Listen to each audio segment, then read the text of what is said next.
सबसे पहले सभी को राम राम। आज हम क्लास 8 की एक्सरसाइज 9.1 का क्वेश्चन नंबर 6 सॉल्व करेंगे। हमें यहाँ पर दिया गया है find the area of A rhombus whose side is 5 semi and whose altitude is 4.8 semi 4.8 semi. If one of its diagonals is 8 semi, find the length of other diagonals। हमें यहाँ पर सिंपल लैंग्वेज में देखें तो हमें यह दिया हुआ है कि फाइंड द एरिया ऑफ रेम्बस। हमें जो रेम्बस यानी कि समचतुर्भुज है उसका क्षेत्रफल यानी एरिया निकालना है, जिसकी साइड में हमें दी गई है 5 सेमी है और रेम्बस में हमें पता है कि एक साइड दे दी गई जाए तो बाकी साइड हमें पता है इक्वल ही होती है। फिर ये कह रहा है उसमें एक एल्टीट्यूड भी दिया गया है जो 4.8 सेमी का है और one of its diagonals is 8 semi, जो हमें एक विकर्ण भी दिया गया है 8 सेमी का। अदर डायगोनल्स यानी कि जो अदर विकर्ण जो दूसरा विकर्ण है वो हमें निकालना है। तो सबसे पहले हमें क्या है जो दिया गया एज इट इज हम उसी के अनुसार चलेंगे। तो हमें सबसे पहले क्या करना है, यहाँ पर एक रेम्बस बना लेते हैं जिसका हम नाम खुद ही दे लेते हैं एबीसीडी। हम लिख भी देते हैं लेट एबीसीडी बी। तो इसमें क्या है, सबसे पहले हमें रेम्बस की साइड दी गई है 5 सेमी। तो हमें पता है कि रेम्बस की कोई भी साइड दे दे सारी इक्वल होती है और ये एक बेसिक चीज है जो हमें पता भी है। तो सारी साइड 5 सेमी है। अब हमें इसके अंदर क्या दिया गया है, इसी के अंदर हमें दिया गया है जो एल्टीट्यूड हमें दिया गया है, हम उसे बना लेते हैं डी से लेके ई पे बना लेते हैं।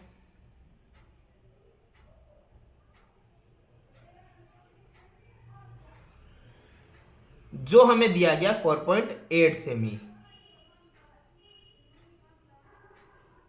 और उसी के साथ हमें एक डायगोनल दिया गया, आप बी डी भी लिख सकते हैं, ऐसी एक ही दिया गया है तो आप कोई भी बना लीजिए। हम बी से डी ले रहे हैं और ये इसीलिए ले रहे हैं, अगर हम ए से सी लेंगे तो फिर हमें क्या है बी से लेके एक एल्टीट्यूड निकालना पड़ेगा। तो आप जिस हिसाब से भी आप एक डायगोनल ले रहे हैं उस हिसाब से हम क्या करेंगे एल्टीट्यूड भी ले लें, क्योंकि नाम यहाँ पे दिया नहीं गया था, हम खुद ही लिख रहे हैं।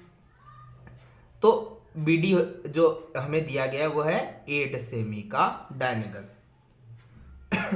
अब हमें एक चीज हम यहाँ पे देखनी है कि यहाँ पे हमें दूसरा डायगोनल दिया होता तो हम रेम्बस का एरिया निकाल सकते थे, लेकिन अब हमें जो हमने थोड़ी देर पहले भी एक क्वेश्चन किया था, जो क्वेश्चन नंबर हमारा सेकंड था, उसमें भी हमने यही चीज देखी थी कि एक ही जो शेप है उसके अंदर एक ट्रायंगल बन रहा है और दूसरा भी ट्रायंगल बन रहा है। तो हम पहले एक ट्रायंगल की तरफ जाते हैं और हमें निकालना है एरिया ऑफ रेम्बस। तो सबसे पहले हम लिख लेते हैं यहां पर एरिया ऑफ रेम्बस और ये हम निकालेंगे विदाउट डायगोनल्स के।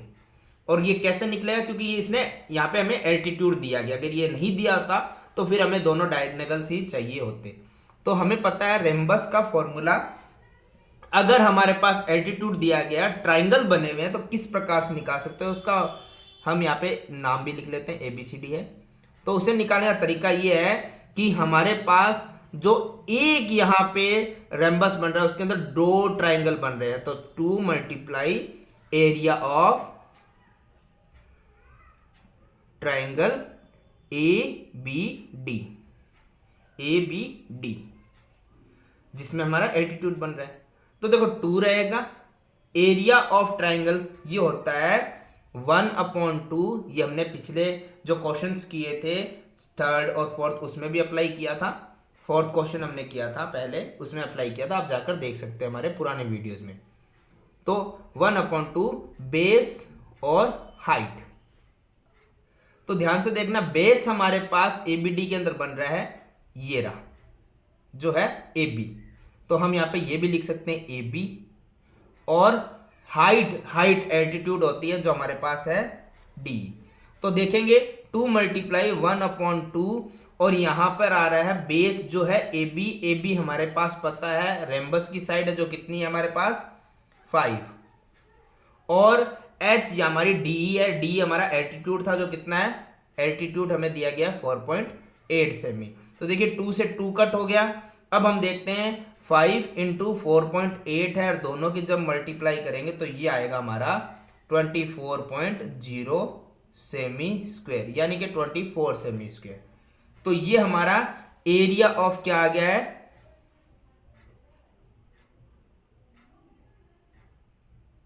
रेम्बस।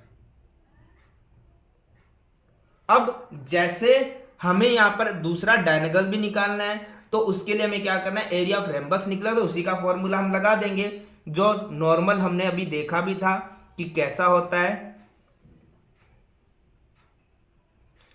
1/2, और यहां पे हमारे डायनेगल्स जो होते हैं दोनों, उनको मल्टीप्लाई कर दीजिए। तो 1/2, सबसे पहले एरिया ऑफ रेम्बस जो हमने निकाला वो रहेगा, उसके बाद इक्वल का साइन 1/2, और डायनेगल 1 तो हमें दे दिया गया था 8 है, और सेकंड हमें दिया ही नहीं गया था, वही हमसे पूछा था। तो अब हम क्या कर सकते हैं, यहां पर देखिए 2 से 8 को कट कर सकते हैं, कट कर देंगे, यहां है 24, और इक्वल से उधर 4 मल्टीप्लाई में इधर है किसमें आ जाएगा, डिवाइड में, और बराबर में बचा है D2, यानी कि डायनेगल जो हमारा सेकंड था वो। अब हम देखते हैं आगे यहां पर कि 4 से 24 यहां पर क्या हो रहा है, कट हो रहा है, कितने टाइम, 6 टाइम, और ये क्या था, सेमी में, और ये आ गया डायनेगल 2, यानी कि द अदर साइड ऑफ डायनेगल। तो इस तरीके से हमारा क्वेश्चन नंबर 6 भी होता है कंप्लीट।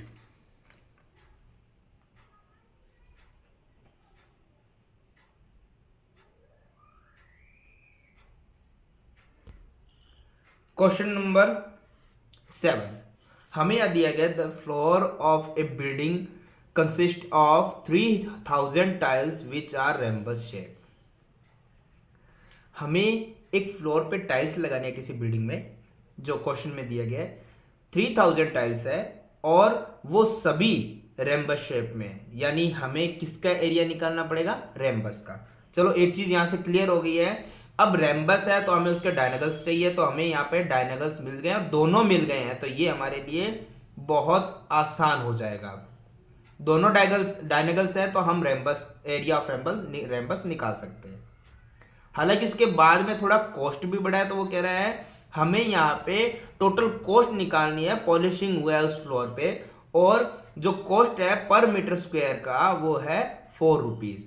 तो कितना हमारा एरिया आता है, उसी का हमें क्या करना है, 1 मीटर स्क्वायर 4 रुपीज है, तो जितना एरिया आएगा उसकी 4 से मल्टीप्लाई करके टोटल कॉस्ट भी निकाल सकते हैं। तो सबसे पहले हमारा काम क्या है, एरिया ऑफ रेम्बस निकालना। तो जैसे हमें डायनेगल्स दिए रेम्बस के, तो हमारे पास जो सॉल्यूशन रहेगा वो है एरिया ऑफ रेम्बस, और वो होता है 1/2 डायनेगल 1 और डायनेगल 2। तो यहां पर हमारा 1/2 है, डायनेगल फर्स्ट हमारे पास है 45 और सेकंड हमारे पास है 30। अब मल्टीप्लाई करके डिवाइड कर दीजिए, चाहे आप काट सकते हैं तो कट कर दीजिए, 1 की मल्टीप्लाई 45 से और उसकी 15 से करने पे हमारा आंसर क्या आ रहा है वो हम देख लेते हैं।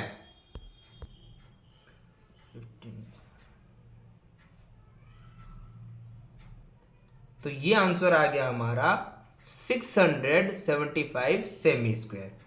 तो जो टाइल्स है उस एक टाइल का एरिया तो हमारे पास आ गया है, लेकिन अब इसमें एक छोटी सी प्रॉब्लम वो है कि हमारा जो एरिया था वो डायनेगल्स हमारे सेमी में दिए, तो एरिया हमारा सेमी स्क्वायर में आया था, पर जो कॉस्ट आ रहा है एक्चुअली वो कॉस्ट किस में आ रहा है, मीटर में आ रहा है। तो हमें क्या करना है, इस सेमी को सबसे पहले मीटर में चेंज करना पड़ेगा। तो सबसे पहले हम क्या करते हैं, सेमी को मीटर में चेंज कर लेते हैं। तो हमें इतना पता है कि 1 मीटर हमेशा किसके इक्वल होता है, 100 सेमी के। और हमें क्या करना है, यहां पर हमें यहां पर 1 सेमी रखना है। तो हम क्या करेंगे, जो ये 100 इक्वल से इधर मल्टीप्लाई में है वो कहां चला जाएगा, डिवाइड में चला जाएगा। तो ये क्या हो जाएगा, 1 सेमी के इक्वल में हो जाएगा 1/100 मीटर, और हमें मीटर में चेंज करना है तो सबसे पहले हमें इसमें चेंज करना पड़ेगा। तो 1 की जगह, 1 सेमी की जगह हमारे पास कितना है, 675। तो हम क्या लिख देंगे, ये 1 और 1 तो इक्वल है, तो यहाँ पे 1 की जगह हम मीटर में चेंज करने पे, तो सबसे पहले हम क्या कर सकते हैं, यहाँ पे लिख देंगे हम जो 675 है उसको मीटर में बदलने के लिए 100 से डिवाइड करेंगे। लेकिन हमें एक चीज और ध्यान रखनी है, यहाँ पे स्क्वायर है तो हमें ये 100 भी स्क्वायर यानी 2 टाइम लिखना पड़ेगा। तो हमारे पास जो ये आंसर आ जाएगा 100 और 100 का डिवाइड करना बड़ा आसान। हमें सबसे पहले ऊपर वाला नंबर एज इट इज लिखना है और नीचे हमें 0 काउंट करने हैं। 4 टाइम आ रहे हैं तो हमें 4 डिजिट पहले पॉइंट चाहिए। तो 1 2 3 तो हमारे पास डिजिट थी और 1 हमने 0 लगा लिया और उससे आगे पॉइंट लगा के फिर हम कितने भी 0 लगा सकते हैं। तो ये हमारा सेमी से किस में चेंज हो गया, मीटर में। अब हमें यहाँ पर एक चीज का ध्यान रखना है, ये हमारा 1 टाइल का एरिया आया था, एरिया ऑफ 1 टाइल। हमें शुरू में बताया गया था ना ये रेम्बस शेप की टाइल्स है, तो ये 1 टाइल का एरिया आया था। अब हमें कितनी टाइल्स का निकालना है, एरिया ऑफ 3000 टाइल्स, ये पूरा फ्लोर का हो जाएगा। तो हमें पता है कि एक टाइल का जब आपके पास एरिया आ रखा है 3000 के लिए हमें क्या करना है, 3000 से मल्टीप्लाई करना होता है। तो अब हमें क्या करना है, सबसे पहले मल्टीप्लाई करते वक्त ध्यान देना है कि आप पहले जो ये डेसिमल और जो आगे इन संख्याओं का हमें एक चीज ध्यान रखना है कि डेसिमल को भूल के एक बार आप इनकी मल्टीप्लाई कर देना। तो हमारा मल्टीप्लाई जो भी आए उसमें बाद में आप जितने नंबर्स आगे डेसिमल है उतने आगे लगा सकते हैं और बाद में अगर 0 बच रहे हैं आपके तो उन 0 का आप हटा भी सकते हैं। तो ये 3000 टाइल्स का हमारा टोटल एरिया आ जाएगा, तो 202.5 मीटर स्क्वायर। अब था हमारा cost of polishing 1 metre square था 4 रुपीज। तो हम यहां लिख देंगे कॉस्ट ऑफ पॉलिशिंग, और वो इन कहां था, 1 मीटर स्क्वायर में, वो था 4 रुपीज। और हमें कितना कॉस्ट आ रहा है, टोटल कॉस्ट निकालते, टोटल कॉस्ट ऑफ पॉलिशिंग और कितना मीटर स्क्वायर हुआ था, 202.5 मीटर स्क्वायर। तो हमें यहां पर क्या करना है, अगर 1 मीटर का हमारे पास 4 रुपीज है तो जितने भी मीटर हमारे पास आए हैं उससे हमें क्या करना पड़ेगा, इसकी मल्टीप्लाई। तो हम लिख देंगे 202.5 मल्टीप्लाई 4। तो 4 की मल्टीप्लाई करना आसान है, ये हमारा आंसर आ जाएगा 810.0 रुपीज। पॉइंट के बाद 0 आप हटा सकते हैं। तो हम यहाँ लिख सकते हैं कि टोटल कॉस्ट भी लिख सकते हैं और इसे भी लिख सकते हैं कॉस्ट ऑफ पॉलिशिंग, और वो कितने का आया था, 200.5 मीटर स्क्वायर का, तो वो आएगा 810 रुपीज। तो इस तरीके से हमारा क्वेश्चन नंबर 7 होता है कंप्लीट।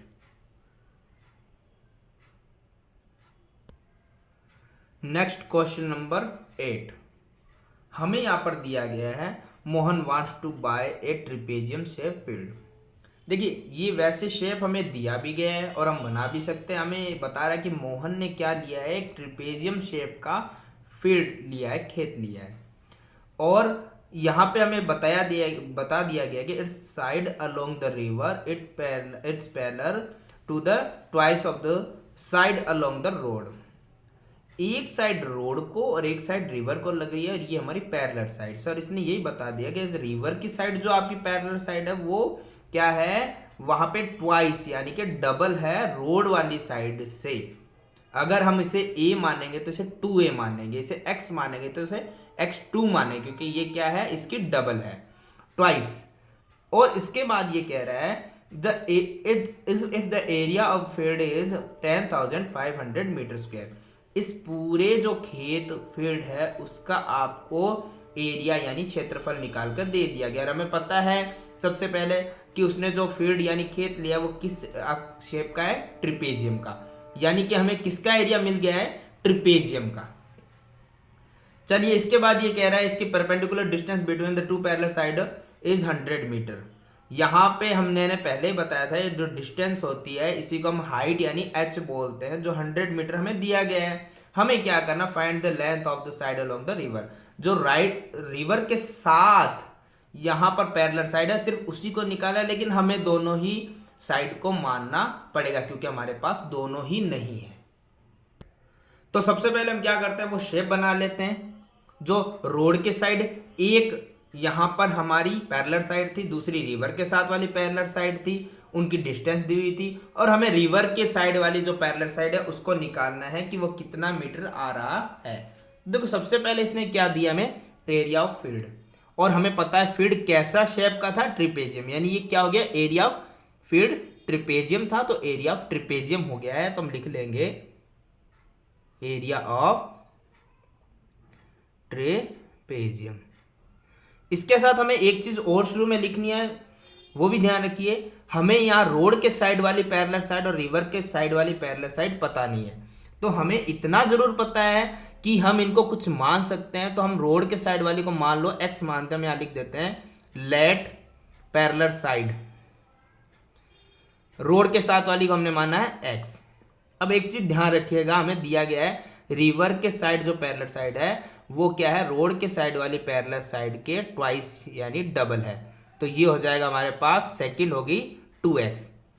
तो अब हमें क्या करना है, यहां पर एरिया ऑफ ट्रिपेजियम का फॉर्मूला होता है 1/2 सम ऑफ पैरेलल साइड, और सम ऑफ पैरेलल साइड हमारे पास आ रहा है x प्लस में सेकंड हो गया हमारा 2x और मल्टीप्लाई में हाइट, और हाइट हमें कितना दिया है आपको पहले से ही पता है 100, जो ये डिस्टेंस होता है यही हमारी हाइट होती है।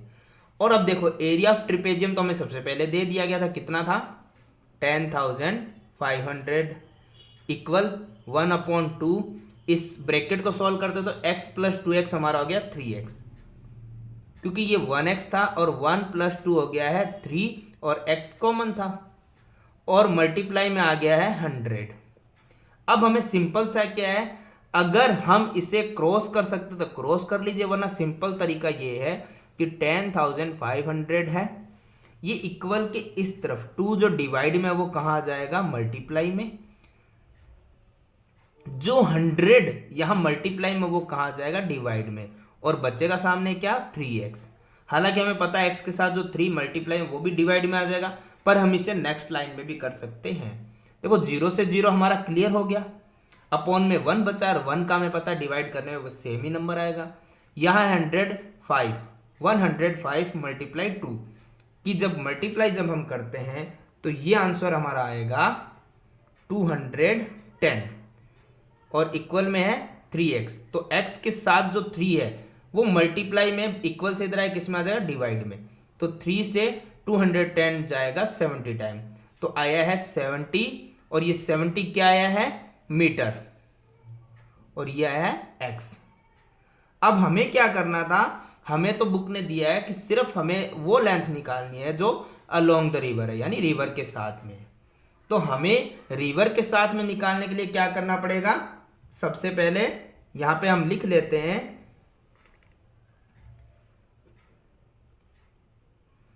The side along the river, वो क्या थी, x मल्टीप्लाई में 2, क्योंकि वो ट्वाइस थी। तो देखो x कितना आया था हमारा 70 मल्टीप्लाई 2, ये हो गया 140 मीटर। तो जो रिवर के अलोंग में जो साइड थी वो आई है 140 मीटर। तो इस तरीके से हमारा क्वेश्चन नंबर 8 भी होता है कंप्लीट।